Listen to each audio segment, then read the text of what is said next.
Trump's touring the globe and gathering up flying bribes for himself and his family. Normal president stuff.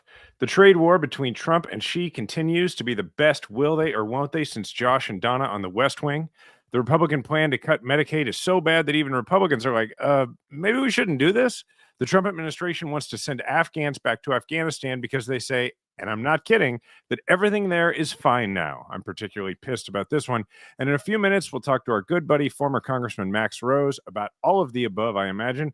Welcome back to the podcast for the 54% of Americans who regularly vote for progress in every election want to convince their friends and family members to join our majority. This is Majority 54. All right, Jason. Well, Trump is on his global tour. I don't know how global it is, but one thing that we know for sure is that he's traveling the globe as the perceptions of the U.S. and of Trump are at all-time lows. This is coming from the 2025 Democracy Protection Index, which canvassed more than 110,000 people. Perception. Did I say protection? Yeah. Well, we need to do that too. Yeah, I mean, it could be either. And they surveyed 110,000 people across 100 countries. The majority of people surveyed had an overall negative perception of the United States. This is a steep decline from last year. We took particularly big hits in EU countries, and China has been improving its standing. And if those of you watching on YouTube, you could see this. You see that as Trump took office, the U.S. Dipped into negative territory, and Russia is rising, and China is now ahead of us. Trump's reputation is also horrible. He's less popular than Putin and Xi Jinping. He's actually even less popular than Elon Musk. Think about just go back and be like 10, 11, 12-year-old Robbie. Like you're in school, you go to, when you go to social studies, it's like you do current events, right? And like you open up your textbook and you learn about the civil rights movement and things like that. And then somebody explained to you that in the future, China will be better regarded around the world than the United States, or better yet, that any country will be better regarded around the world than the United States, and that we will be regarded in a way similar to Russia. And you'd have been like, no, that doesn't seem right. And how about the fact that, as you just mentioned, this has all happened within a year? Like, right. It's not a gradual decline. This is the great man theory of history. And I don't mean great as in awesome. I mean like influential. You talk about how this guy's affecting the economy, how is he affecting perceptions of the United States, how he's eroding the rule of law and every sense of norms within the United States. This guy has clearly made his mark for the worse. Now, one thing that is reassuring is that around the world, the response to our election has been that responsible anti-Trump candidates have won all over the world, whether it's Australia, whether it's Germany, whether it's the United Kingdom, whether it's Canada, as we recently saw. Even the Pope being selected was in some ways a statement to Trump. So in some ways, like the antibodies of the world are reacting to this infection that we have here in this country. And that is reassuring because we're going to need that. Now, simultaneously so you have all the world's democracies, or many of them, reacting the appropriate way. You now have the autocrats around the world sensing in Trump a fellow traveler here, either a mark or a fellow traveler or both. I'm not exactly sure. And there's no bigger story on that beat than this Qatar aircraft story, where short story is that Qatar, I don't know how to say it, Middle Eastern country that Trump himself called a state sponsor of terrorism back in his last term, has reportedly gifted Trump a plane, or plans to gift him a plane.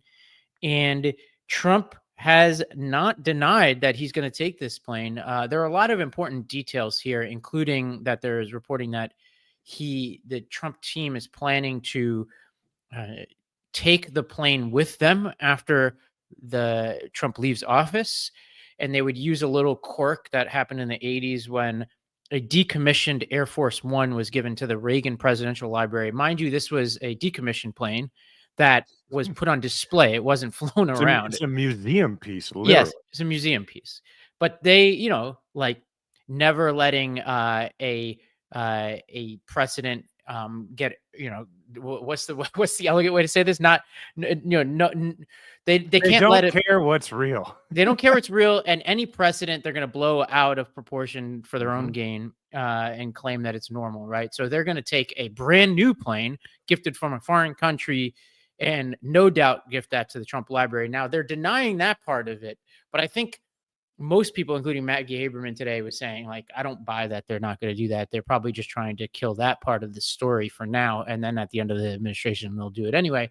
But Trump was asked about this, not denying it. This is him on Air Force One. Let me do that. And they had a plane, not a new plane at all, but they had a plane.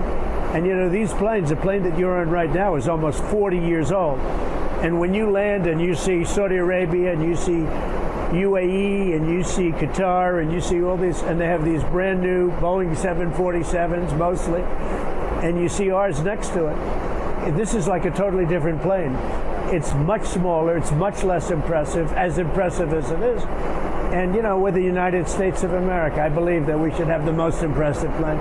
So anyway, so they said to me, we would like to, in effect, we would like to make a gift. You've done so many things. And we'd like to make a gift to the Defense Department, which is where it's going. And I said, well, that's nice. Now, some people say, oh, you shouldn't accept gifts for the country. My attitude is, why wouldn't I accept a gift? We're giving to everybody else. Why wouldn't I accept a gift? Because it's going to be a couple of years, I think, before the Boeings are finished. And they'll be wonderful when they're finished, but that's a long time. Part of your argument how the United States... So he has plane envy. Like, Yeah. I mean, look, I just got my truck lifted because I'm going to all these parking lots for youth baseball and for my baseball games. And I live in Kansas City and everybody's got a truck. And I look around and I'm like, I think my truck should be bigger, except it's my truck. Yep. Yeah. It's my, and like, oh, he just has plane envy, man. There are a few angles to this, right? Now, the truth of the matter is it is an old plane. Now, Trump, who's incapable of not exaggerating, takes a 35-year-old plane and makes it 40. Also, right? that's not that old for a plane.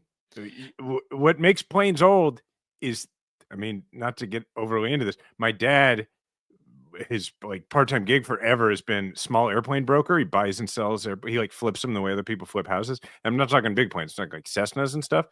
But like, so I know about this. It's engine time is what makes that's what matters on a plane. There are a couple angles to this, right? There's the safety angle of this, which I think we should dispense with really fast. I think there's like safety, like concern trolling that happens where it's like a bunch of liberals are like, this is unsafe, as if like, look, I don't want anything to happen to the president, but as if that is what is keeping up all these people at night that's getting him outraged, is how safe Donald Trump is while he's traveling the world and whether people are spying on him.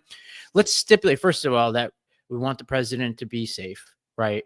But I have a feeling that is not really what people are pissed about here on the left about this, nor do I think they're really worried about spying, because we can also assume that Trump is using his personal phone for whatever he wants and that everybody's listening on that, and they don't need Air Force One to spy on him. We already know that they're using Signal and there's no accountability there. So there's nothing unique about any of those angles here. And the safety part of it, I actually think is real, after looking into it this morning. These are military aircraft that should be able to withstand a nuclear war, essentially. And Bush was in the air during 9/11. This thing has happened before. And dodge missiles.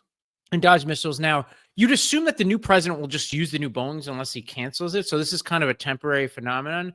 I think the grift is the real story here. And I think you have to start with the question of, what does Qatar want from this? They clearly want something. People don't just give away planes like that. And for that, he doesn't have an answer. Well, let's talk a little bit. So over there, they pronounce it gutter, actually. So I've actually been there. And let me tell you a little bit about that country. It has a population that is smaller than Wichita, Kansas. Of actual, not now of people live there, of people who are citizens, not of people who live there. And the reason I say that is because it is one of these countries in the Middle East where, because it is oil rich, everybody is sort of like an heir to the oil fortune, like all of the citizens, right? And so they don't really have to work. but they still want things to happen. They still want there to be malls and shopping centers and all that kind of thing. So they bring in people a lot of them come from the Philippines and from other countries. And those people do all the jobs in the country and then get paid very little and have no path whatsoever to citizenship, cannot own anything, can't own property or anything like that.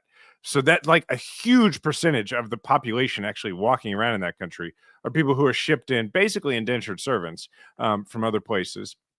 And, it is home to Al-Udeid Air Base. It is an oil-rich nation. It is also the country that is the go-between for us to places or to groups like Hamas or the Taliban. I mean, like literally during the negotiations with Hamas, most of the leadership is living in Qatar, and same with the Taliban. And that's sort of, they become our proxy to these groups that we cannot have an actual diplomatic relationship with technically. And it's also the kind of place where they let like a lot of people died building everything for the World Cup. And these were not citizens of the country. And in fact, during the Afghan evacuation, as we were bringing people into Doha, bringing people into Al-Udeid, they made very clear that they needed everybody out. All these refugees had to be out of the country within a year. And why was that? Because they didn't want any refugees around making everything look bad for them during the World Cup. So that's like, I'm not saying we don't deal with countries like this. I mean, they're in the world. We deal with the rest of the world. But that's who's giving us the plane for the president to fly around on. It's not just a gift of generosity, right? I mean, like they want to be under our umbrella of military protection. They want to do business with us. They want to sell us oil at whatever price they name. You name it. There's a million different reasons why they would do this. Well, Senate Majority Leader John Thune was asked about this. Most Republicans have been muted on this, but he was slightly critical. I mean, I don't want to go too far here, but here's what he had to say. All we know about that, I think at this point, I've said this before and I believe it's true. I don't think there's anything official out there. This is a hypothetical. And I'm sure that if and when there is, it's no longer a hypothetical. I can assure you there will be plenty of scrutiny of whatever that arrangement might look like. Are you concerned with the national security implications of that jet being given as a gift to the president? Well, again, I mean, like I said, there'll be plenty of scrutiny. There are lots of issues around that I think will attract very serious questions if and when it happens. At this point, all we've heard about is something that might be a hypothetical. What a weaselly way to answer a thing that the president has said he's gonna do. Right. Well, it's a hypothetical, so I don't have to give you an answer. You don't have to pretend like, we're going to get blue in the face talking about, well, if this were Biden or this were Obama stipulated, we know that at this point. It's just amazing to me that these people get up every single day, put on their ties and like just accept that they're this hypocritical about this kind of stuff and that they're exposing to the U.S. to this level of corruption. Now, some people on the right have criticized this. Ben Shapiro did a pretty extended segment about this, particularly from the perspective of Israel and the financing of terrorism and all of that. There was this weird moment on Fox News. Here's a clip of this. And we had Rand Paul on last night. And Rand Paul was against tariffs. He was against the Muslim plane and the drug prices. And that's fine, because at this company, you can say whatever you want if it's your opinion. We don't have to toe the line here. Now, if you go back... The Muslim plane. Okay, that was weird. There was also this other debate that happened on that show, whatever it is, with the people who just laugh like NFL commentators. Here's their quote-unquote debate. The five, Jeremy. It's the five. The second thing is we cannot forget that these countries have invested millions and millions of dollars in Trump family businesses. And if this were the Biden family, the Biden crime family you all talked about for 4 years, going to countries and getting millions and millions of dollars from the same people who are investing those millions to personally enrich Donald Trump, you would be furious. Well, so I think because the Trump family has a business, the Biden family didn't have a business. You can't compare the two. You absolutely... No, you're right. Can't. Trump is worse. Wait. You're right. I have to... Trump is worse. The Bidens exploited public service for personal That's wealth. what Donald Trump is doing he's already a today. billionaire. There's none of these licensing deals have any bearing on him. And you want to talk about, if you want to talk about Biden business deals and Trump business deals, one is transparent and one isn't. We know about the jet gift because he's not hiding it. Just We didn't know because about the you see the Burisma deal. corruption We didn't know doesn't about the mean money it's not coming from corruption, China. Greg. That was all secret. Well, and the art. Just because And the you arts. see the corruption doesn't mean it's not corruption. Real quick, Greg. Marie, what was the Biden family business?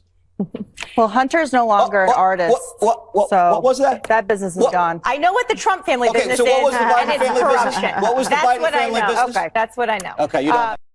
Okay. Hey, at least we're not talking about Hillary anymore. They've moved on.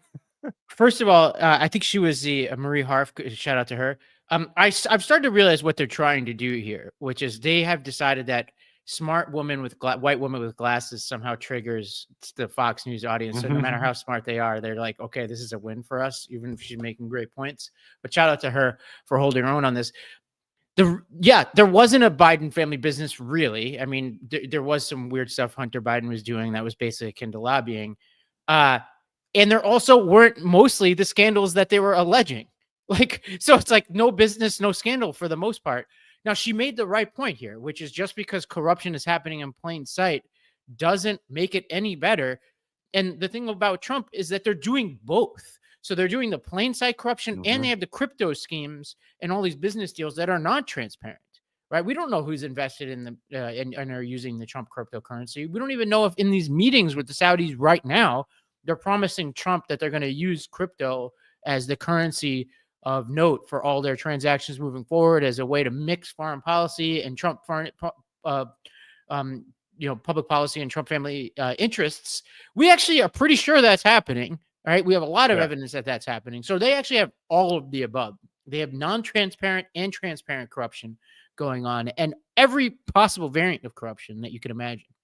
So the challenge for people listening or watching this is, how do you make this relevant to people's lives, the people that you're talking to, right? Because look, he's getting a plane that's probably going to be his plane, and that is all sorts of wrong. But the problem, and ultimately what I think mattered the most with persuadable voters in the last election, is you have to close the loop on why it should matter to them.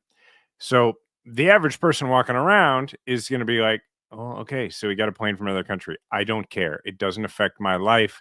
So how do you make it affect their life? And the answer, as we always say in here, is to tie it to the things he is not doing or the things that he is doing. So in this case, it's like, okay, so we're going to take a plane from Qatar, which is a country that could rake us over the coals on gas prices. It's a country that could screw us in all sorts of different ways and then screw you in all sorts of different ways.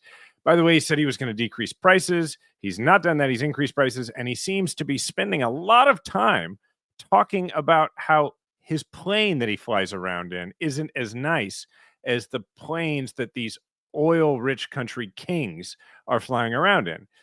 To me, my point here is just like focusing on making the Republican Party out of touch with the concerns of everyday Americans. And the thing they did to us on issues like trans rights in the last election is they talked about them nonstop and made us respond to it all the time while we were out trying to talk about jobs and that kind of thing. And then the real way that they got over on that issue is they said, look, this is all these folks talk about. It's all they care about. And I think there's an opportunity on stuff like this to do the same thing. People are offended by corruption, but they are bothered by corruption that affects their life. And if you can make it so that him trying to gather up all of the riches and wealth for himself that he can and not do anything for you seems to be his focus, then I think that that is a political winner in the midterms. Yeah, I was thinking about how, where are we from a foreign policy perspective right now? Well, it used to be that the U.S. was in an alliance with NATO and other democracy or democracy adjacent countries, everything from Europe to Latin American democracies to countries like South Korea, right? Japan. Where are we now? Well, that coalition is probably stronger than ever without us, right? They are probably more bound together than they've ever been before. But who are we with, right? I used to think of it as us and that coalition versus China, Russia, Iran, those types of countries. But now I think of it as like there's us, and then there's like the kleptocratic oligarchy type of countries, like what I think some people have called banana republic style countries. Qatar, Saudi Arabia, Russia, Hungary, right? Mhm. Like there is a coalition of countries where it's quote unquote populism, a term I don't like because often it's not very popular, and a sometimes a veneer of democracy covering up an autocratic trend. You could throw India in there now too. Those countries all seem to be kind of coordinating together now and sense in Trump a huge mark. And then you put countries like China, Singapore, countries like that. I think they're their own block now. Like I actually think China, I wouldn't put China in with the rest of them because in a weird way, China is playing the game of global alliances and diplomacy much better than the United States has, and is at least signaling in their own very flawed way that they are perhaps the new leader, moral leader in the world, which is a scary proposition. But that's kind of how they're positioning themselves right now. Absolutely, and to our detriment. So that brings us to right after this break. We're going to talk about this on again, off again, pretty much on trade war between us and China. If you've ever searched for your name or address in Google, it's shocking to find how many results have your personal information, and it's not by chance. Data brokers and people search sites collect your personal information, your name, address, phone number, financial info, income, and hundreds of other records. They sell and share it publicly without your consent, but Incogni is here to put an end to that. It hunts down these unethical sites and it gets your info removed from the places that expose your private information. You don't have to email anyone, fill out forms, or jump through hoops. They handle the entire process for you. Incogni also continuously monitors if your data is put back onto those databases, requesting repeated removals. This way, keeping them off it forever. So you get way less spam calls, spam emails, and you get more peace of mind. And best of all, you can cancel anytime, and they offer a 30-day money-back guarantee, so you can get it completely risk-free. Right now, you can get 60% off an annual plan by going to incogni.com and use code majority54. That's incogni.com/majority54, and use the code majority54 at checkout. Take your personal data back with Incogni. Get 60% off an annual plan at incogni.com/majority54 and use code majority54 at checkout. Summer is full of big moments, weddings, vacations, and endless photos. But if you're dealing with hair thinning or shedding, showing up and being present in those moments might feel tough. Nutrafol takes a whole body approach to hair growth, working from the inside out. So the sooner you start, the sooner you'll be feeling confident and focusing on what matters most to you. You may have heard of Nutrafol's hair growth supplements and wondered, do they actually work? It's a fair question. Many hair supplements overpromise and underdeliver, but Nutrafol is different. As the #1 dermatologist-recommended hair growth supplement brand, it's trusted by over 1.5 million people and is clinically tested to deliver real results in just 3 to 6 months. Thinning hair is different for men and women, so a one-size-fits-all approach to hair growth doesn't cut it.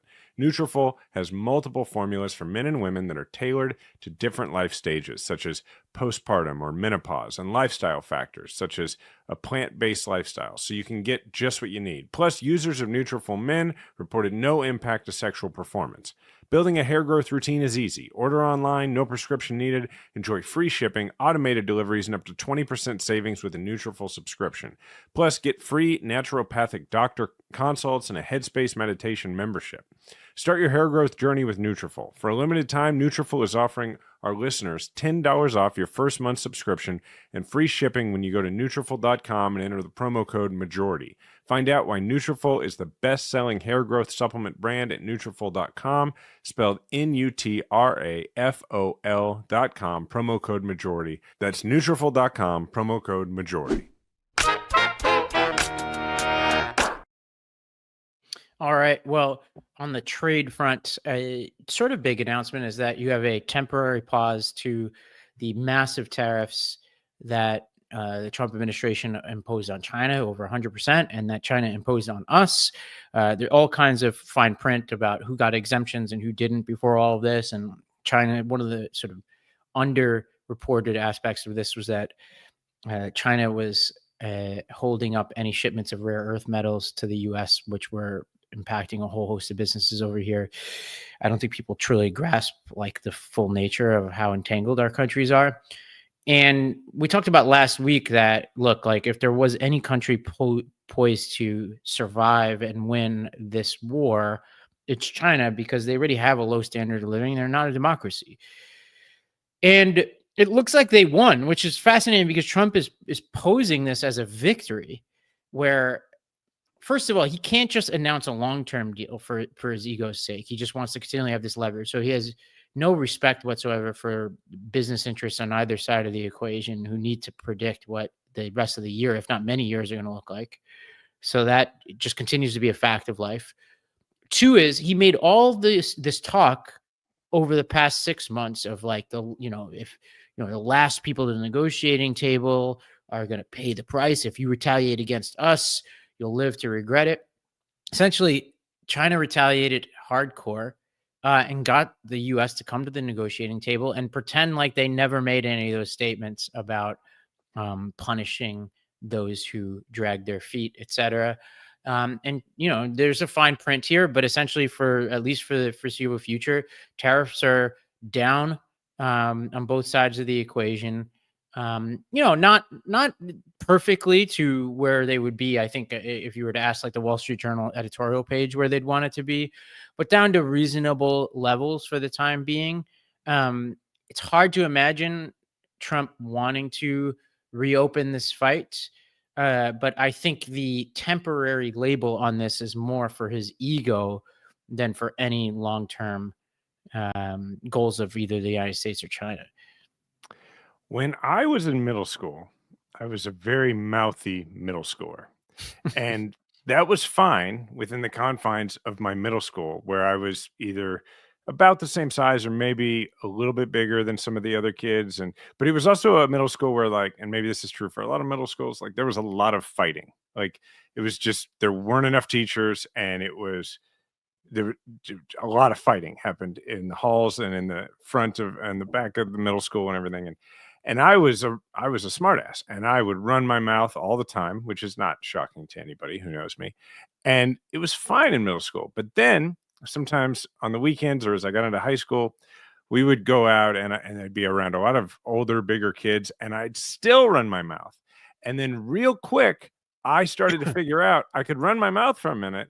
But then once it became time to have an actual fight, I needed to stop running my mouth. And sometimes I would even say, it was a misunderstanding. Sorry. I don't mind telling you, I would back my ass down sometimes when I knew I might get killed here. And this dude is 3 years older than me and way bigger. When I tell that story to people, when I talk about those years, I do not portray those years as the years when I got into and won a lot of fights. I talk about that as what it was, which is the years when I nearly got myself hurt a lot by having my attitude get me into a lot of situations where I had to, politely back out of. What Trump has done is as if I talked about those years by saying I used to kick everybody's ass. That's not what happened. He started some crap. He couldn't back it up, and he had to back away. And in the meantime, a lot of people got hurt, and a lot of businesses are going to continue to be hurt. Yeah, I think I think when you look at these things, we forget that Trump, as comical as it seems, is rather successful, at least in convincing a significant amount of this country of his own version of the story. Mm-hmm. So he may very well succeed in convincing more people than we'd like that he, quote unquote, won the trade war with China. And the same could be true of other statements that he's making that I don't think a lot of people are sitting at home, thinking about often in the United States. Like, for instance, the India-Pakistan standoff, but Trump is claiming credit for that truce, and a ton of reporting that India is miffed over that because, surprise, Trump's version of the events, which is that he leveraged trade relationships to get both sides to agree to a compromise, at least according to the Indians, is not how it went down. And is actually pissing off Modi because it makes him look weak. Mm-hmm. So but Trump doesn't care whether he pisses off Modi. He cares whether he looks like he's making the world a safer place in the eyes of Americans and following through on his campaign promise to end, quote unquote, end wars. And this is where it's like, what do you do in the face of these types of BS narratives? Who the hell knows? Like I don't think there's a big enough megaphone right now. And thankfully, the overall tariff effect on the economy is, I think, a high stakes political battle. Some of these other things are not high stakes political battles. So like whether Trump is lying about his role in India is really a bigger problem for the Indians than it is for us right now. Well, who the hell knows is correct, but the answer is there's somebody who might know, and it's Max Rose, and he's going to join us right after this ad break. So when we come back, we're going to talk to our friend Max about a whole bunch of other things going on. Typical children's vitamins are basically candy in disguise, filled with 2 teaspoons of sugar, unhealthy chemicals, and other gummy junk growing kids should never eat. That's why Hiya was created, the pediatrician-approved, super-powered, chewable vitamin. While most children's vitamins are filled with 5 grams of sugar and can contribute to a variety of health issues, Hiya is made with 0 sugar and 0 gummy junk, yet it tastes great and it's perfect for picky eaters, i.e. kids.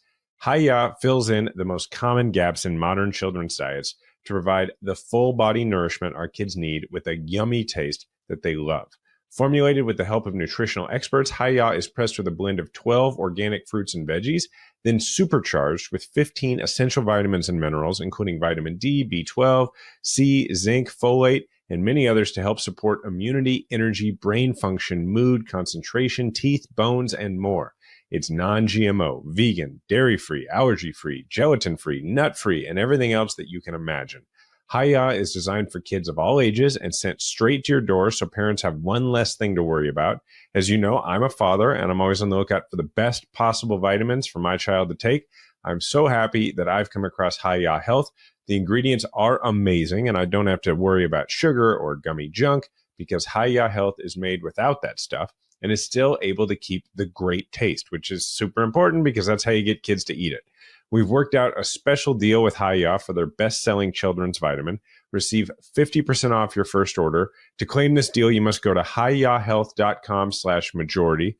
This deal is not available on the regular website. Go to hiyahealth.com/majority and get your kids the full body nourishment that they need to grow into healthy adults. Y'all know how important sleep is to me. That's why I'm obsessed with my Helix mattress. With everything going on in life, from work to a demanding social schedule to sports and kids, it's incredibly important to me that I'm getting a good night of sleep every night. My wife can attest. We've had our Helix mattress for over 2 years now, and our sleep quality has improved tremendously. The Helix lineup offers 20 unique mattresses, including the award-winning Luxe Collection, the newly released Helix Elite Collection, a mattress designed for big and tall sleepers, and even a mattress made just for kids. So how will you know which Helix mattress works best for you and your body? Take the Helix Sleep Quiz and find your perfect mattress in under 2 minutes. And your personalized mattress is shipped straight to your door free of charge. I took the Helix Sleep Quiz and I was matched with a Midnight Luxe mattress because I sleep on my side and I wanted something kind of medium firm. The Midnight Luxe is a complete upgrade from my previous mattress that I had, years ago before Helix became my mattress of choice. And I was tossing and turning all night, keeping Diana up, but not anymore. Helix knows that there's no better way to test out a new mattress than by sleeping on it in your own home. That's why they offer a 100-night trial and a 10 to 15-year warranty to try out your new Helix mattress. Helix has also been awarded the #1 mattress picked by GQ and Wired magazine. It's even recommended by multiple leading chiropractors and doctors of sleep medicine as a go-to solution for improving your sleep. Helix is offering 27% off site-wide, plus free bedding bundle, which is a sheet set and a mattress protector with any Luxe or Elite mattress order, exclusive for listeners of Majority 54. That's a new thing, by the way.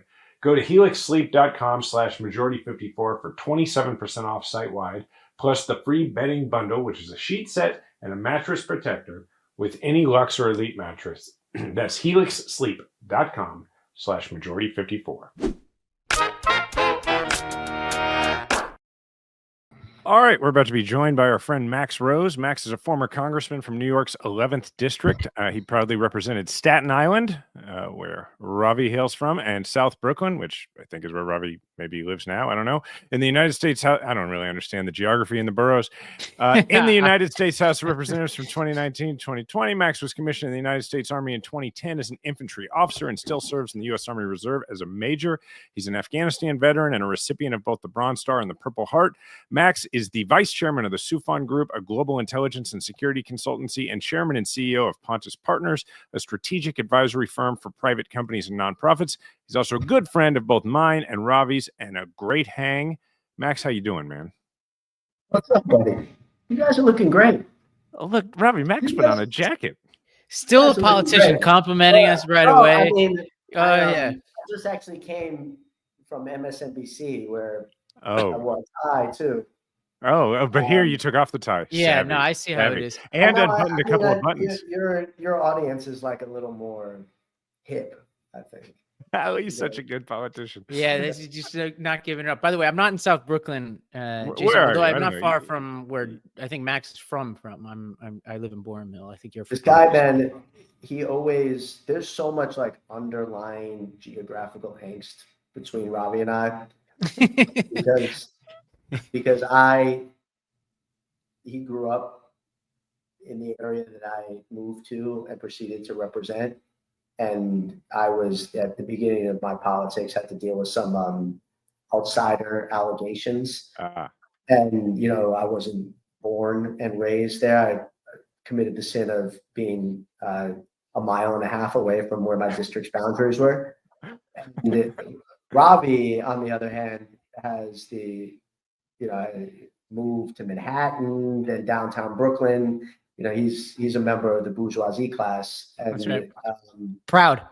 Bourgeoisie, who are we kidding? I hopefully I'm better than that. But yes, the politics of like regional accusationism is a fun politics. I was born on the Kansas side of the state line in Kansas City, but have made my whole career on the Missouri side. So when I was running, now I was already the Secretary of State of Missouri running for the U.S. Senate. They ran ads, Max, about the fact that I had been born a few miles across the state line. And in fact, this is a funny story. During the University of Missouri homecoming parade, they decided to troll me by sending a guy in a Kansas Jayhawk costume, like in a full mascot outfit. Now, the problem that they did not foresee is that the people at the homecoming parade did not know that this person was there to troll me. They just thought that somebody was trolling the entirety of the crowd. And so this poor dude never even made it to my float. I think he got ripped to shreds by drunk college kids who were like, how dare someone show up in our rival's mascot costume?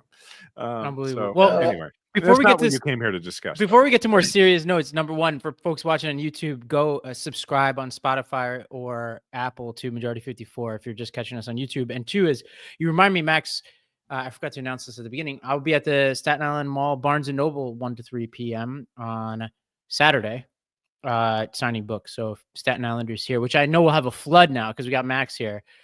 This is actually an old graphic, but 1 to 3 p.m. Barnes & Noble bookstore in Staten Island. How great would it have been if that wasn't a book event plug and you were just like, I'm going to be at the mall.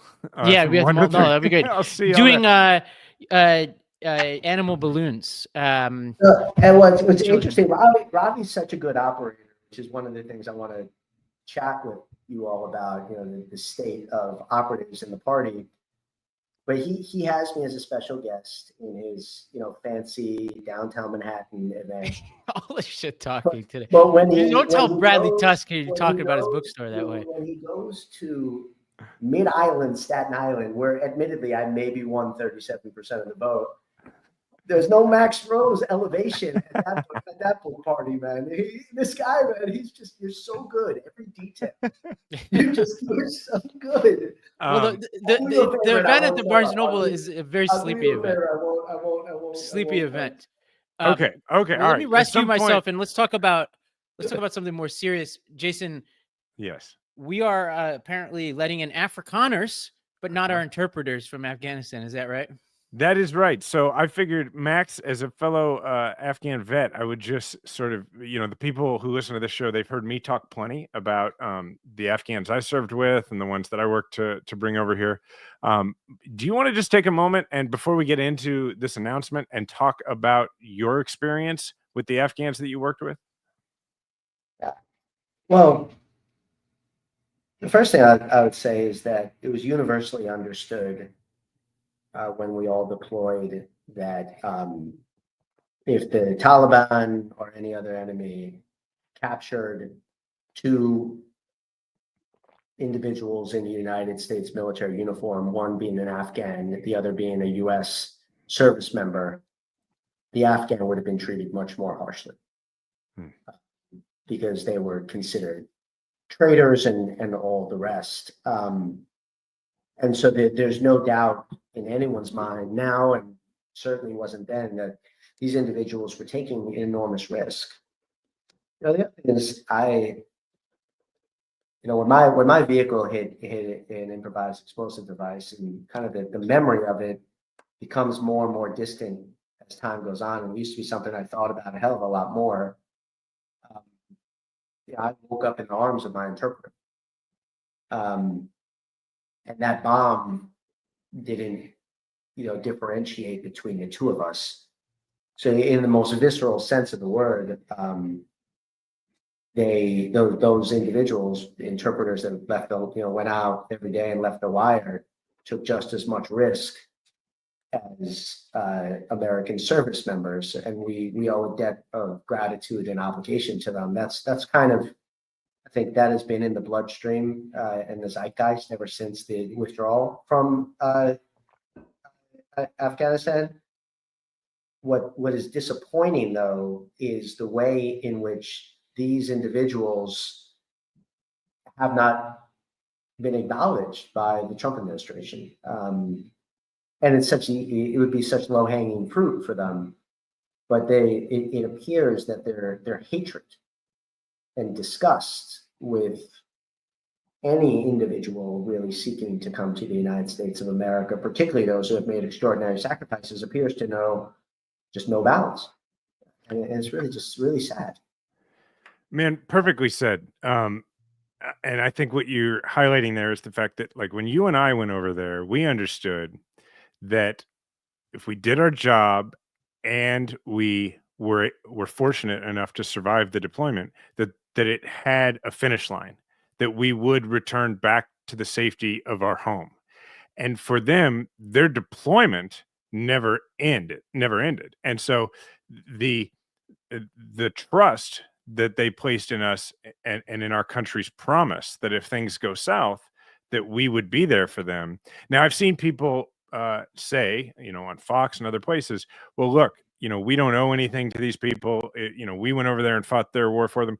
That's not true. We invaded their country because of Osama bin Laden, who was not an Al-Qaeda, who did not originate there, was harbored by the Taliban.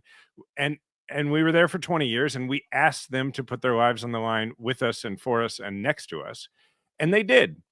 And so what really aggravates me about this announcement, among many other things, is that Secretary Noem, her announcement in her statement, the way they justified this is they said that the security situation in Afghanistan has now gotten to a point where the safety of these individuals is no longer threatened, which I can't even begin to argue against that, because it's not up for debate that is just completely made up. Nothing changed, right? I mean, I don't even know where to start with that statement. Yeah, but I think that in so many ways, what our politics right now is defined by what I call the politics of just desert. The Republicans love a narrative in and around government service and support for people who they claim don't deserve it. They used to do it to the quote unquote welfare queen, people who they deemed weren't worthy of social services. They then moved on to make the same argument about undocumented immigrants who they claim are in 5-star hotels and get all this free stuff. Then they're trying to overlay that same narrative to these individuals that served alongside American service members. I disagree with their whole narrative, but it is the oddest point to make it about these people. If you want to imagine who basically went through the closest thing to the Hunger Games to become American legal residents, it's these individuals. I mean, they literally put their lives on the line, and there were plenty of easier ways for them to immigrate to the United States, legal or otherwise. So that's point number one. I still remember, it was yesterday, helping one of my Afghan interpreters fill out his paperwork to immigrate to the United States, and he was just so damn proud. But the other point that I really think is important here is that these individuals, when they come to the United States of America, are extraordinary assets. I've watched interpreters and other Afghans supporting the United States military just navigate incredibly complex endeavors each and every day. You think about what an interpreter goes through when, some idiot second lieutenant, first lieutenant Max Rose, 24 years old, says the wrong thing to a local tribal leader, and that interpreter steps in and just tweaks it a little bit so I don't get shot in the face. That person's going to make an extraordinary entrepreneur in the United States of America. That person's going to make an extraordinary educator. And we'd be blessed to have them here. Our economy would be blessed. It's so correct. I mean, there's a funnel, right? And the way the funnel works is that the people who the United States military and diplomatic corps chooses to work alongside us in the country, it's a rigorous process to begin with. So you have to be impressive, you have to be industrious. And then when you go up that funnel and you now consider the people who are already in it, and now we're the people who are able to navigate the, as you rightly said, the Hunger Games of escaping the country in a Taliban taking over or even post-Taliban takeover world. Now you're talking about the most resilient of the most resilient, the most industrious of the most industrious. And the idea that we're going to send, now to be clear, because there are Afghan refugees or people close to them who might listen to the show, this will not affect tens of thousands of people, because this will affect people with humanitarian parole cases who don't have current asylum cases. So the good thing is it's not going to be the folks who are here on refugee status. It's not going to be people with green cards. Not yet. Yes, that's a good point. Not yet. And so that is good, but it is still a lot of really deserving people.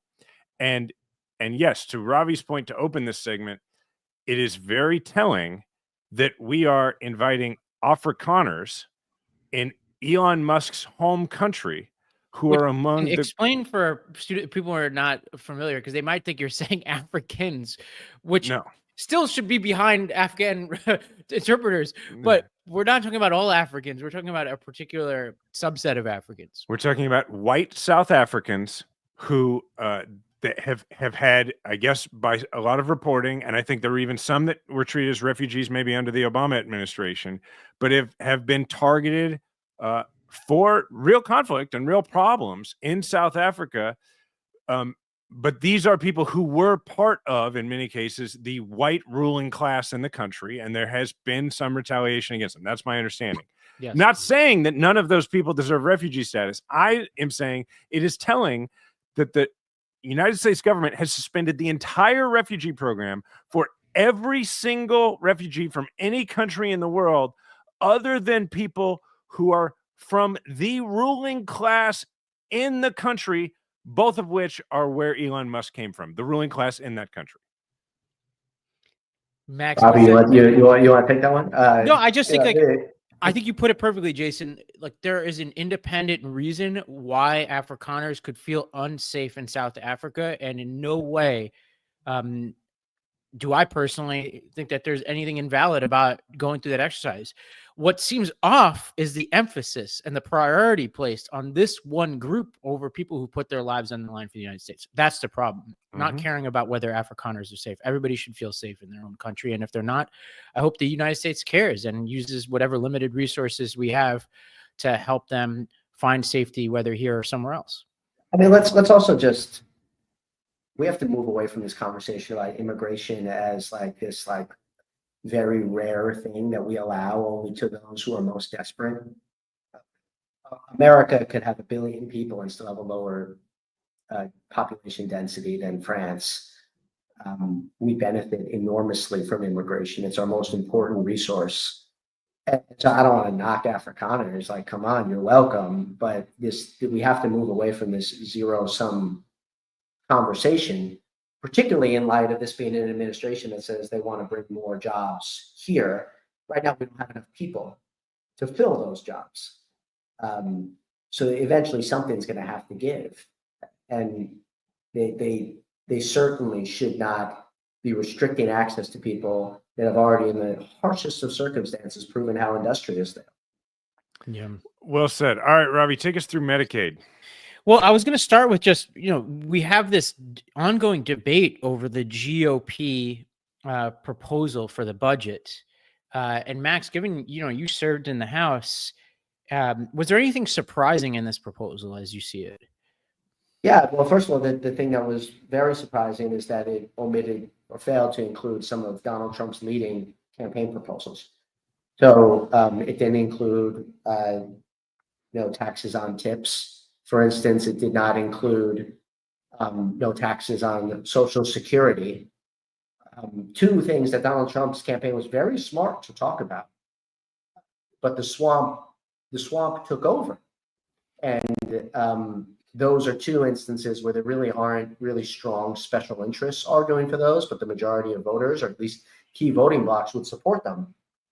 So I think the first takeaway needs to be that the Democrats need to steal those policy proposals and put them front and center, because the Trump administration had an opportunity to put them forth, and they showed that they just were liars. So let's steal them. They stole our popular ideas, so now we should return the favor. The second point here is, when it comes to Medicaid, the party is very divided. The Republican Party, you're seeing some really interesting politics with folks like Josh Hawley and others who are realizing just how many of their own constituents rely on Medicaid each and every day. This is a program that services red areas just as much, if not more, than blue districts.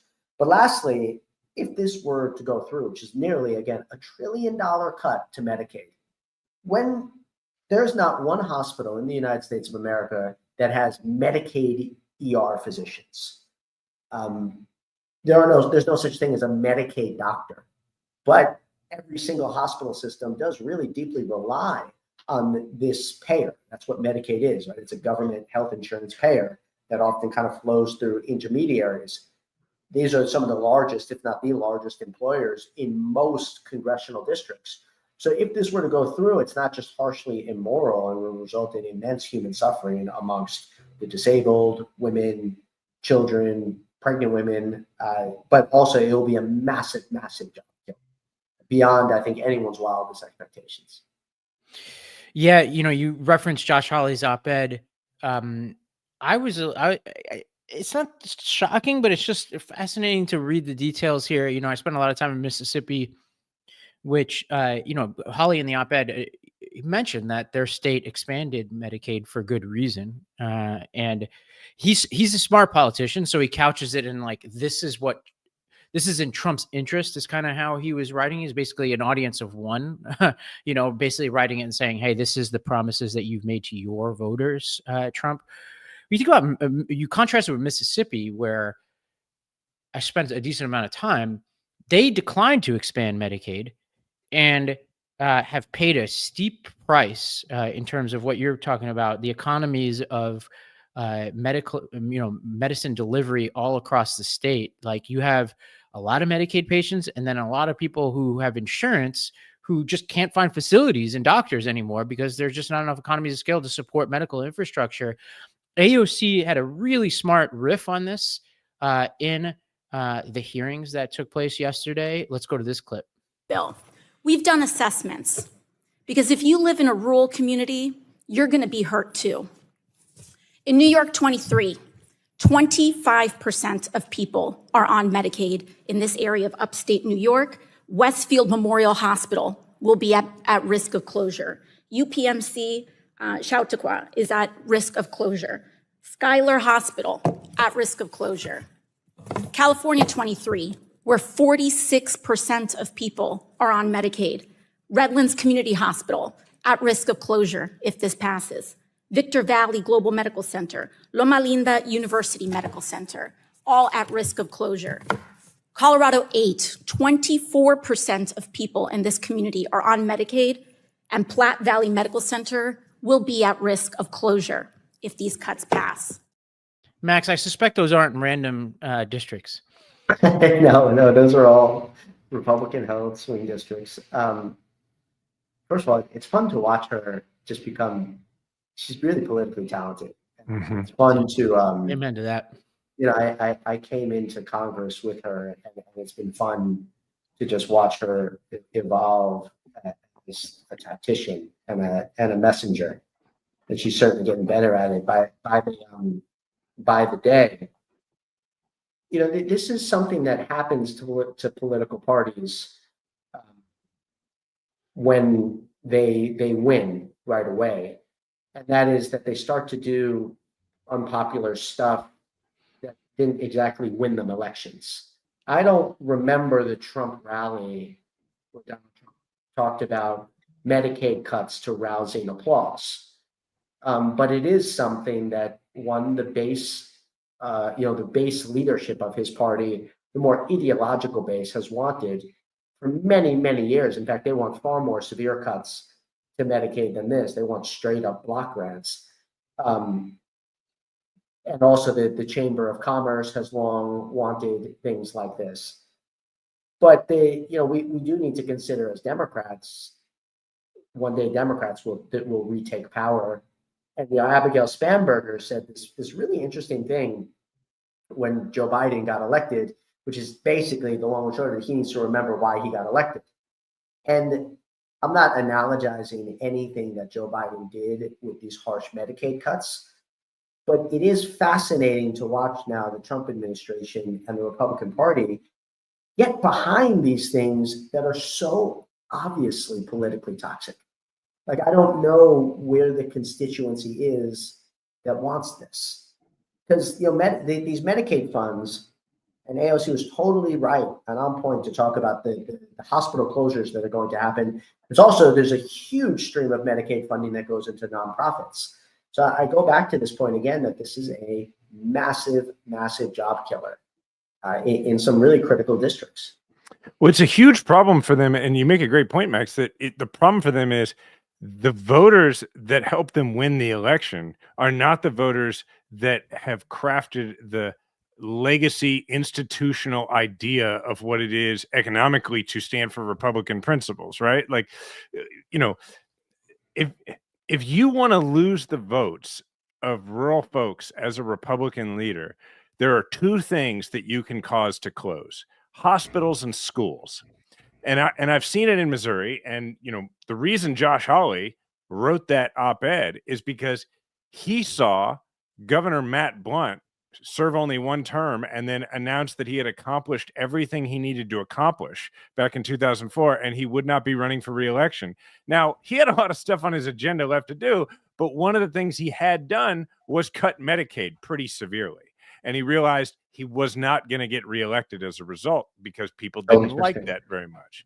And so that's the point here being that the legacy Republican Party believes that Medicaid is welfare, and they don't like welfare. But the Republican coalition that put them into the White House and in power in Congress this time around includes a fair amount of people who are on Medicaid. And one is just not catching up to the other. You make such a good point about the hospitals and schools. You think about what's happening alongside this, and a lot of people in blue states aren't following this, but I've been in the middle of these debates around the expansion of education savings accounts, which I actually have been kind of like open to versions of education savings accounts for reasons we probably don't need to talk about on this podcast. But one thing I've been cautioning a lot of my friends on the right who've been pushing these bills is, like, you have to understand that, like, they just passed a bill in Texas. A lot of these towns in Texas have one high school. They may have one hospital for 2, 3, 4 counties, right?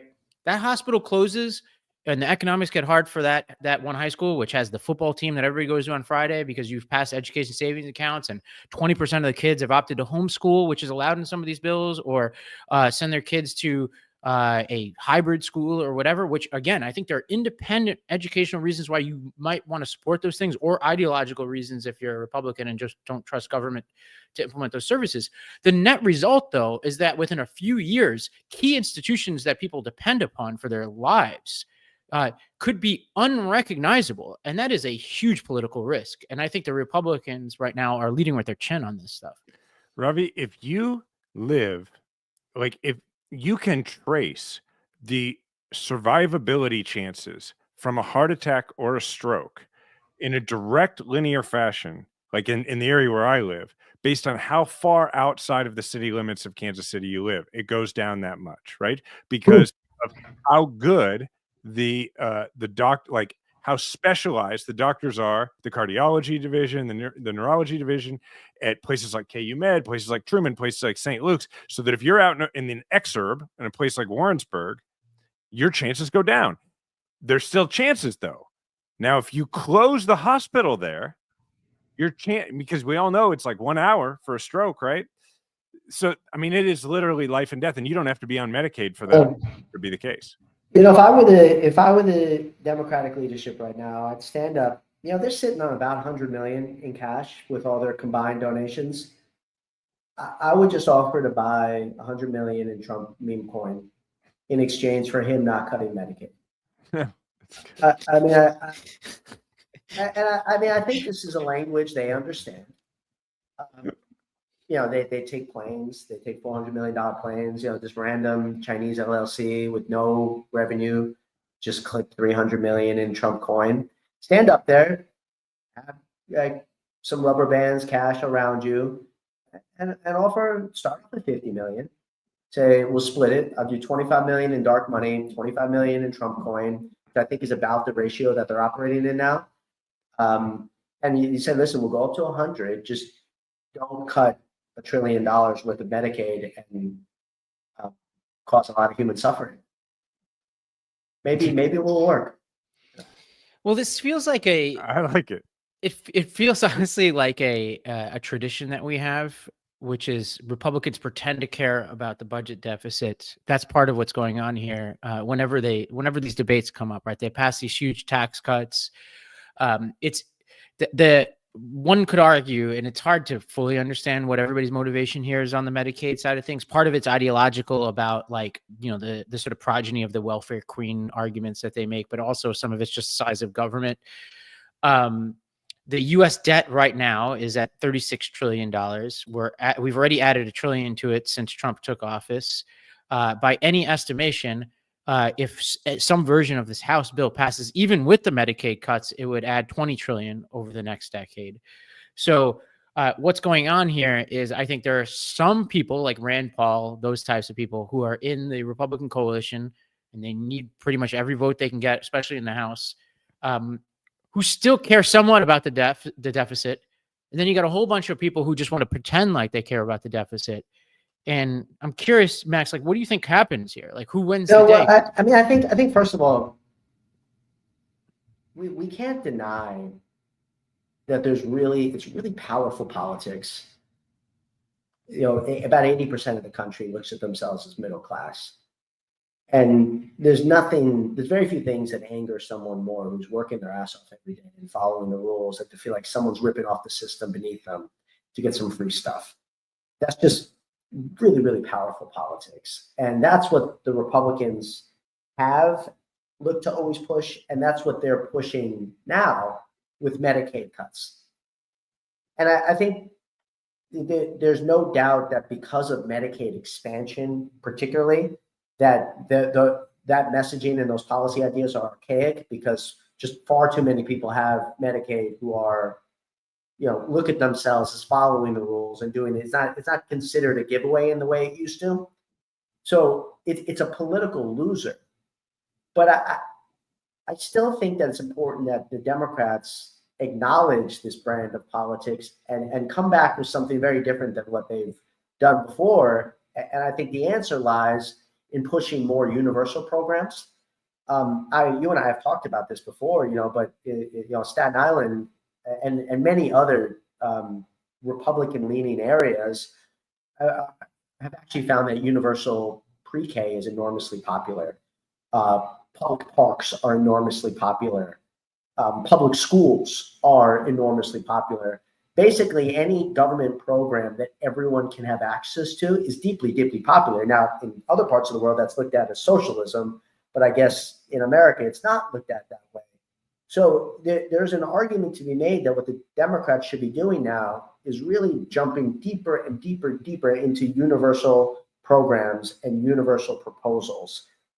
The politics around it are just extraordinary. And it's a little mystifying why they're still abiding by this kind of tax code fetish, because we've demonstrated over and over again that those politics don't work. Yeah, the many different rules, like if you're above this income level, you qualify, and yada yada yada. People's kind of their eyes glaze over with that kind Oh, of it's stuff. horrible. It's horrible. You need your accountant takes all your money anyway, just trying to figure it out. And it's harder to administer as well, and people know that. Yeah, it's also just like it makes sense to a lawyer, but anyone with like even the mildest level of street smarts know that like everyone's just gonna lie, or it just doesn't. It doesn't work. Whereas like just give it to everybody. No, stop dividing us with your proposals. Just give it to everybody. They already say we're the party of giving everybody free stuff. So if you're already owning that, the people ought to get the stuff. And that's the beauty of things like no taxes on Social Security, right? I mean, Trump actually intuitively understands this. He then just can't execute on it.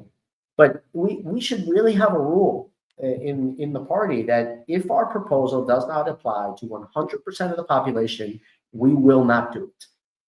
And I think it would transform our messaging, and it would transform our campaigns. It's a great point. It's a great point. All right. Well, Max, this was super fun. Thanks for coming on. Oh, this is great. I mean, last time you guys had me on, I checked. It was like 3 years ago. First of all, I hope we don't wait another 3 years. No. But, Come back next week. I get it. You go from a who's who to a who's he. No. We need to get you a microphone, and then you come back next week. I mean, I had to. I'm renting this office by the hour. But the you guys had a pre-tape show too last time, and now you're live, and there's graphics popping up, and it's just, man, I'm just so proud of you both. This is pretty cool. Well, we're big time now. Thank you very much. Anything you want to promote before you go? I just want to. Your show's Majority 54, right? I just want to promote majority. I had to check it. Well, listen to the man. Get out there and subscribe wherever you get your podcasts. For those of you on Apple, you might want to move over to Spotify. We're trying to build an audience over there ahead of like some of the innovations they're making over there, and we have such a legacy audience. For so much of our audience is on Apple. But if you haven't followed us yet on Spotify, go over there and follow us there too. All right, Major, you're dismissed. Thank you for being with us. We appreciate it. And thanks, man. I'll see you soon, man. Have a good one. All right. See you. Thanks. Okay. Thanks everybody for listening. Again, we have the other show, which is the politics of sports, and it's The Game Within. It's on the Valor Media Network. It streams live at I think we're doing it at 2:30 Central on Mondays now. And it drops an audio on Monday evenings. Like Ravi said, if you're not already subscribed to this show, please do wherever you get your podcast, but particularly if you're moving over to Spotify. Ravi, I think we're out of time for the one for us because we've taken everybody's time a lot today already. So you can find you can find us at I'm at Jason Kander everywhere. Ravi is at Ravi M. Gupta everywhere. And please leave a 5-star review. Thank you to the Midas Mighty. And remember, we all have a platform. Make sure to use yours today.